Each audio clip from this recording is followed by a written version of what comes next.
한 젊은 청년이 숨이 턱까지 차오르고 말도 제대로 하지 못할 정도로 급하게 성전으로 뛰어들어옵니다.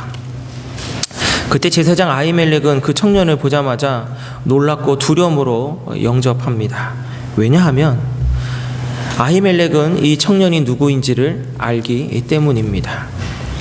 이 청년은 한때 골리앗과 1대1로 대결해서 이겼고 사울 왕의 최측근이기도 하였으며 또 사울 왕의 사이이기도 하였습니다.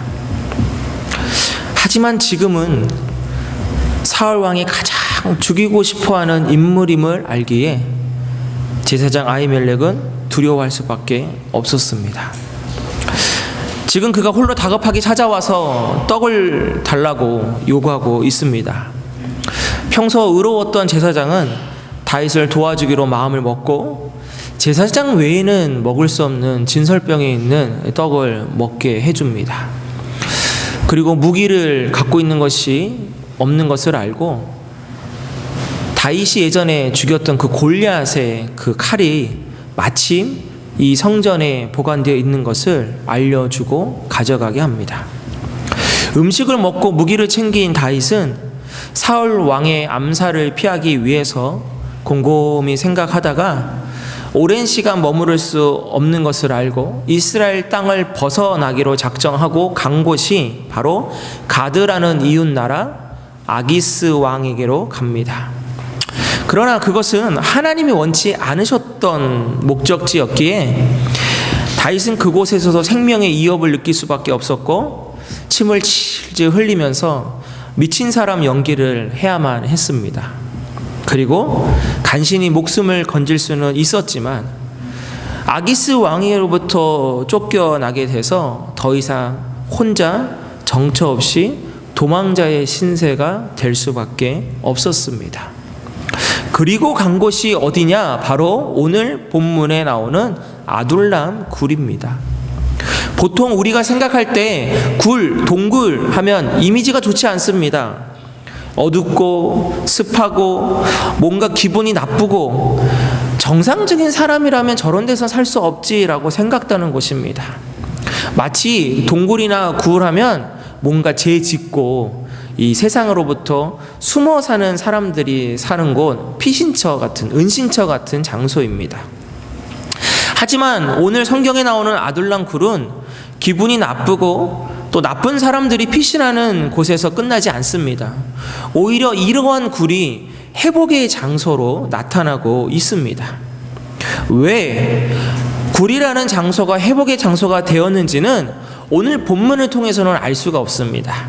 어디를 봐야 되냐면 다윗이 지었던 시편 2군데를 함께 보면 알 수가 있는데 먼저 시편 57편입니다.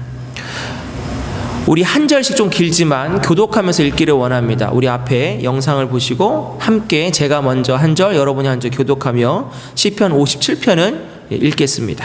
하나님이여 내게 은혜를 베푸소서, 내게 은혜를 베푸소서. 내 영혼이 주께로 피하되 주의 날개 그늘 아래에서 이 재앙들이 지나가기까지 피하리이다.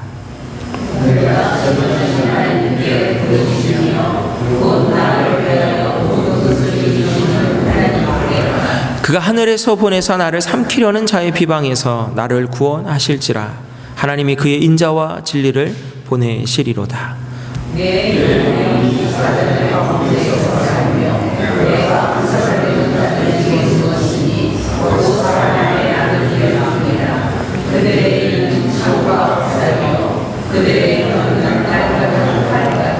하나님이여 주는 하늘 위에 높이 들리시며 주의 영광이 온 세계 위에 높아지기를 원하나이다.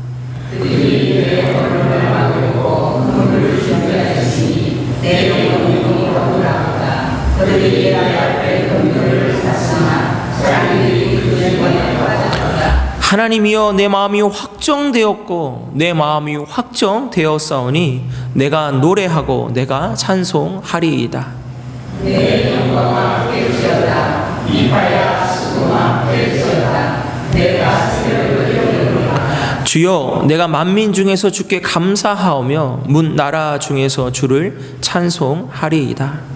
무릇 주의 인자는 커서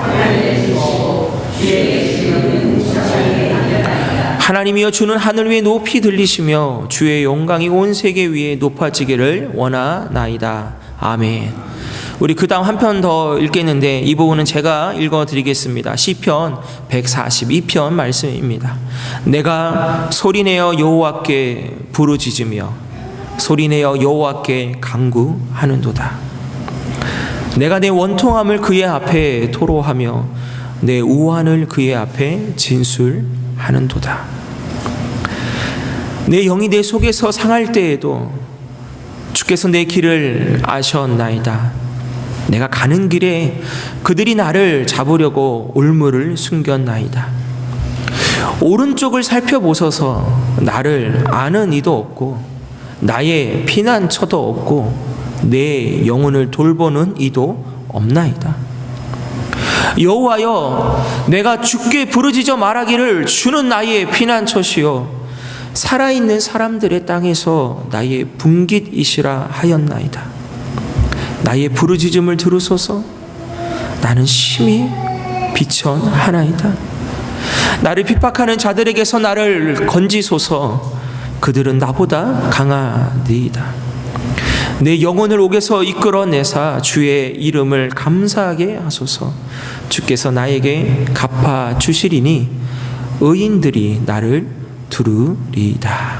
아멘. 제가 이 두 시편을 읽어드린 이유는 무엇이냐? 바로 이 두 시편이 다윗이 굴에서 지었던 시이기 때문입니다. 오늘 본문에서는 정확하게 다윗이 그 굴에서 어떠한 심정으로 어떻게 살았는지 알 수 없지만 이 두 시편의 내용을 여러분들 보시면 어떠한 생각이 드십니까? 다윗은 억울하고 절망적인 상황에서 쫓겨서 굴속까지 들어갔지만 결국 그 안에서 하나님을 만나고 하나님의 은혜를 구할 수 있었던 것입니다. 지난번에 요나의 설교를 기억하실 것입니다. 깜깜한 물고기 뱃속에서 다른 것 하나도 보이지 않는 곳에서 오직 하나님만을 찾을 수 있었던 것처럼 다윗 또한 아무도 의지할 수 없고 갈 곳 없는 캄캄한 그곳에서 오직 하나님만을 찾고 만날 수 있는 회복의 장소가 바로 아둘람 굴이었던 것입니다. 광야는 히브리어로 미드바르라고 합니다. 그런데 이 미드바르라는 말씀이라는 뜻을 갖고 있는 다바르라는 단어에서 파생됐다고 합니다. 광야라는 곳은 무엇이냐? 하나님의 살아계신 말씀을 들을 수 있는 곳이라는 겁니다. 다윗은 지금 현재 광야 아둘람 굴에서 하나님의 말씀을 경험하고 그곳에서 어떤 상황 속에서도 하나님만을 찬양하기로 그의 마음을 확정합니다. 사랑하는 시온성교회 성도 여러분, 우리들도 어떠한 상황 속에서도 우리들의 마음을 확정하고 하나님을 찬양할 수 있기를 원합니다. 그래서 아둘람 굴이 바로 우리 교회가 되기를 원합니다. 오직 하나님만 바라보고 하나님만 의지할 수 있고 끝내 하나님을 만나고 응답받는 장소, 바로 그곳이 아둘람 굴이라면 바로 그 아둘람 굴과 같은 저희 시온성 교회가 되기를 소망합니다. 그 어둠 속에서 빛 되신 주님을 저와 여러분은 만나실 수 있을 것입니다. 이렇게 기도한 다윗에게 하나님은 응답해 주십니다. 지금까지는 홀로 외로웠던 다윗에게 먼저는 가족들을 만나는 은혜를 주십니다. 그리고 2절에 보니까 환난당한 자, 빚진 자, 마음이 원통한 자가 바로 이 아둘람 굴로 몰려들었다라고 되어 있습니다. 그러한 맥락에서 두 번째로 우리 시온성교회가 아둘람 공동체와 같아야 하는 부분입니다. 다윗의 아버지와 온 집과 형제들, 그리고 환난당하고 빚지고 마음이 원통한 자들에게 공통점이 있습니다. 그것은 바로 사울 왕의 횡포와 잘못된 정치 때문에 힘들어하고 실패한 사람들이라는 것입니다. 다윗의 가족들은 다윗이 왕으로부터 도망다니는 신세가 되는 그 순간부터 다윗과 똑같은 신세가 되어버렸습니다. 언제 죽을지 모르는 이업을 당하게 되었습니다. 이 또한 다윗처럼 억울한 누명을 쓴 것이죠. 그저 다윗의 부모이기 때문에, 그저 다윗의 형제라는 이유 때문에 죽을 수밖에 없는, 어처구니 없는 그러한 처지에 지금 현재 놓인 겁니다. 또한 환난당한 자, 빚진 자, 마음이 원통한 자들은 직접적으로 사울 왕으로부터 생명의 위협을 느끼는 존재들은 아니었지만, 그 당시 부당한 사회 부조리, 부패 때문에 삶이 파괴되고 살 희망을 잃어버리게 된 사람들을 말합니다. 예를 하나 들어드리겠습니다. 빚진 자, 여기서 빚진 자는 흥청망청 막 돈을 써가지고 빚을 진 자를 말하는 것이 아닙니다. 그 당시 어려운 사람들에게는 돈을 빌려주거나 땅을 빌려주고 경작할 수 있는 그러한 제도가 있었습니다. 돈을 빌려줄 경우에는 나중에 그곳에 이자와 원금을 갚을 수 있도록 했고, 땅을 빌려주는 경우에는 그곳에서 얼마는 다시 그 땅에 소득물을 주고 얼마는 자기가 가져서 그것을 통하여서 먹고 살 수 있는 제도가 있었습니다. 그런데 이 법은 너무나도 좋았는데 문제가 무엇이었냐? 그 당시에 악덕 고리대금업자들이 있었다는 것입니다. 처음에는 좋은 마음으로 빌려줍니다. 그러나 당장 먹을 것이 없고 살 길이 막막한 사람들에게 그 계약 조건이 아무리 자신에게 불공평하게 있다 할지라도 어쩔 수 없이 그것을 허락하고 돈을 빌리거나 땅을 빌릴 수밖에 없었습니다. 터무니없는 원금과 너무나도 많은 이자를 받아냅니다. 때로는 아내를 갚지 못하면 아내를 데려가 버리고 자녀들을 종으로 데려가 버리는 바로 그러한 잘못된 사회적 모순들이 있었던 때가 바로 이때입니다. 여러분 다들 예상하시겠지만 사울 왕이 이렇게 분별하지 못하고 훌륭한 다윗을 정말 죽이겠다고 달려들고 있는 이 시대에 그 이스라엘 백성들의 삶은 어떻고 이스라엘 시대의 모습은 어떻겠습니까? 더 심각한 사건이 성경에도 나와 있습니다. 오늘 본문이 있는 22장 바로 저희가 읽었던 그 다음 부분에 나타나는데, 아까 제가 앞부분에 다윗이 성전으로 도망갔을 때 아히멜렉이라는 제사장이 다윗을 도와줬다라고 제가 말씀드렸습니다. 근데 그때에 도액이라고 하는 이 간신 같은 사람이 다윗을 도와줬다라는 이 소식을 사울 왕에게 가서 일러버립니다. 그러자 사울 왕이 노발대발하면서 당장 군사들을 보내서 이 아히멜렉과 그들의 제사장 집안을 다 성전으로 불러 모으고 추궁합니다. 의로웠던 아히멜렉은 당당하게 얘기합니다. 왕이여, 왜 다윗을 미워하시고 죽이시려고 합니까?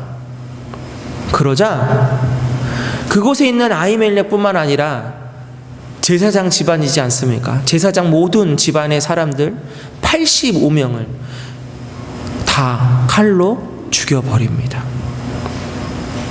그리고 그 처참한 상황 속에서 유일하게 한 사람이 살아나옵니다.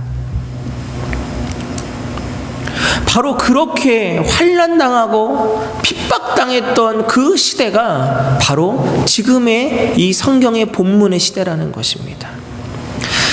내가 차라리 이렇게 살 바에는 어차피 오늘 죽거나 내일 죽거나 내일 모레 죽거나 어차피 내가 죽을 바에는 차라리 다윗과 함께 죽겠다라는 그 심정으로, 그 각오로 오늘 400여 명이나 되는 사람들이 다윗에게 찾아온 것입니다.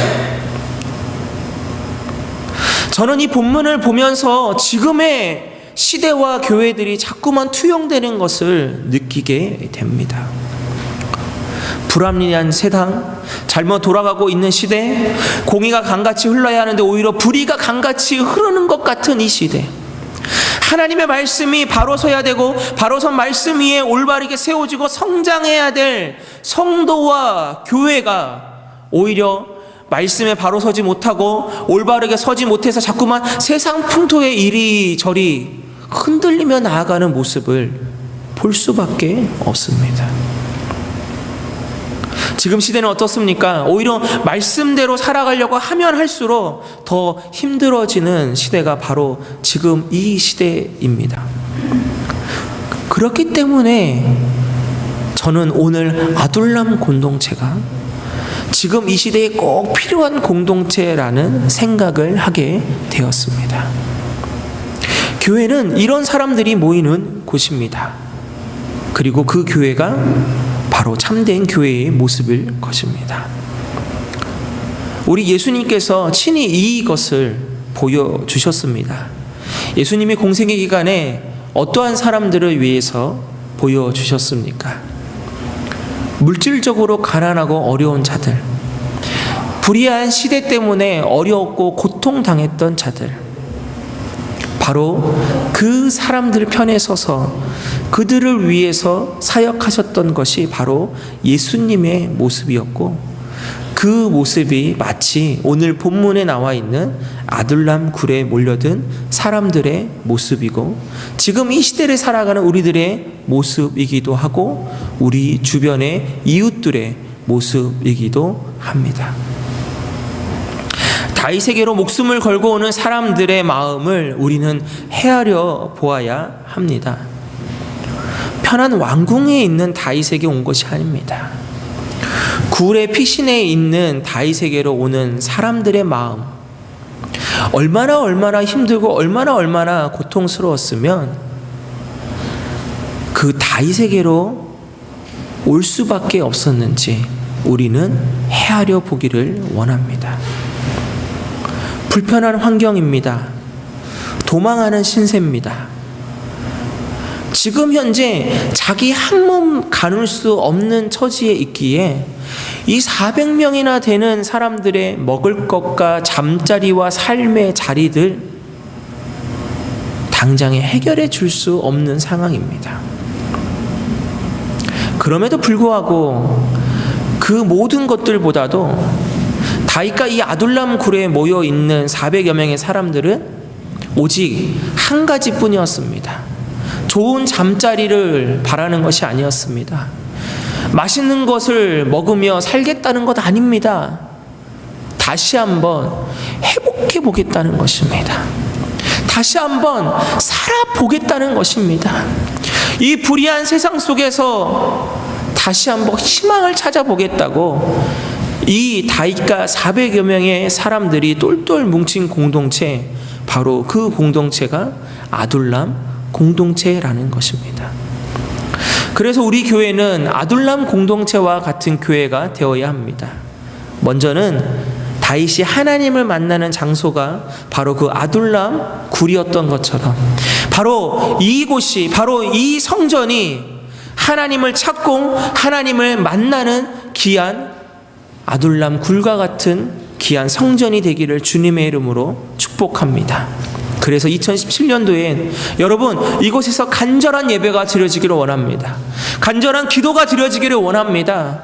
그리고 그 순간 하나님이 직접 그 간절한 예배와 간절한 기도를 드리는 사랑하는 여러분들에게 찾아와 주시고 만나 주시고 귀하게 은혜를 베풀어 주시기를 주님의 이름으로 축복합니다. 또한 이 땅에 살면서 환난당하고 빚지고 원통한 사람들, 상처받은 사람들, 그들에게 희망을 줄 수 있는 저희 교회가 되기를 원합니다. 교회와 목회자에게 상처받은 성도들이 다시 교회와 목회자를 통해서 회복되는 곳이 되기를 원합니다. 세상 속에서 이리 치이고 저리 치여서 정말 마음 의지할 곳 없고 몸 놓을 곳 없는 그 사람들이 우리 사랑하는 시온성 교회를 통해서 회복되는 역사가 있기를 원합니다. 아직도 믿지 않는 수많은 사람들, 그것이 세계 곳곳을 향한 사람들일 수도 있겠지만 또한 우리의 주변, 또 이 캐나다 땅에 아직도 주님을 알지 못하고 아직도 힘든 상황 속에 살아가는 그 수많은 민족들을 향해서 바로 선교의 깃발을 높이 들고 나아가는 귀한 저희 공동체가 되기를 원합니다. 다시 살 희망을 얻고 회복될 수 있는 곳, 바로 그곳이 바로 사랑하는 우리 시온손 교회가 되기를 원합니다. 올 한 해 2017년도 저는 하나님이 하시는 것들을 기대하며 소망하며 나아갑니다. 우리 하나님은 바로 이러한 환경 속에서도 다윗을 하나님의 왕으로 세워주셨고, 이 400여 명의 사람들이 결국은 다윗과 함께 회복됨을 통하여서 이스라엘의 다윗 왕권의 개국공신들이 되는 역사가 일어납니다. 결국 죽기를 각오하고 다윗에게로 왔던 이 사람들이 죽었던 것이 아니라 하나님의 은혜와 하나님의 돌보심을 통하여 살아났다라는 것입니다. 우리도 올 한 해 하나님이 저와 여러분에게 주시는 그 약속의 희망의 끈을 붙잡고 살아나는 저와 여러분 되시기를 원합니다. 우리 하나님이 올 한 해 저에게, 또 우리 사랑하는 성도님들에게, 또 우리 사랑하는 교회 가운데에 넘치는 은혜와 귀한 축복을 허락해 주시기를 주님의 이름으로 간절히 축원합니다.